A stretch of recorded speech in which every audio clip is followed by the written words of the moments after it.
రంగారెడ్డి జిల్లా ఇబ్రహీంపట్నంలో మాజీ ఎమ్మెల్యే కొండి రాములు భౌతికాయానికి నివాళులర్పించారు ఎమ్మెల్యే మల్రెడ్డి రంగారెడ్డి. ఇబ్రహీంపట్నం నియోజకవర్గ ప్రజలు మరో పుచ్చలపల్లి సుందరయ్యను కోల్పోయారని వ్యాఖ్యానించారు మల్రెడ్డి రంగారెడ్డి. ఇబ్రహీంపట్నంలో పేదరిక నిర్మూలనపై కొండి రాములు పోరాటం మరువలేనిదని చెప్పారు. రాములు పవిత్ర ఆత్మకు శాంతి కలగాలని ప్రార్థించారు. ఇక ప్రభుత్వ లాంఛనాలతో అంత్యక్రియలు చేయాలని ప్రభుత్వంతో మాట్లాడినట్లు చెప్పారు. రాములు అంత్యక్రియలు తన సొంత నిధులతో చేస్తారని హామీ ఇచ్చారు ఎమ్మెల్యే మల్రెడ్డి రంగారెడ్డి. ఉండేటువంటి నాయకుడిగా పేరు పొందినటువంటి రాములు గారు ఈరోజు మన మధ్య లేకపోవడం నిజంగా దురదృష్టకరం.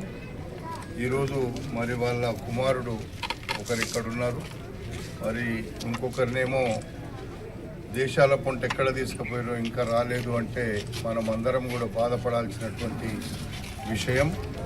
కాబట్టి కొండిగా రాములు యొక్క మరణం ఇబ్రహీంపట్నం ప్రజల అందరికీ కూడా ఒక బాధాకరమైనటువంటి దినం. ఈరోజు ఆయన ఆత్మకు శాంతి కలగాలని, వాళ్ళ కుటుంబానికి భగవంతుడు అన్ని విధాల వాళ్ళను ఆదుకోవాలని, దానికి తప్పకుండా నా వంతు కూడా ఈరోజు నేను ఇప్పుడే వస్తూ ప్రభుత్వంతో మాట్లాడినప్పుడు ప్రోటోకాల్గా మరి అట్లా ప్రభుత్వ లాంఛనాలతో చేయడానికి వీల్లేదు అనేటువంటి మాట చెప్పిండ్రు.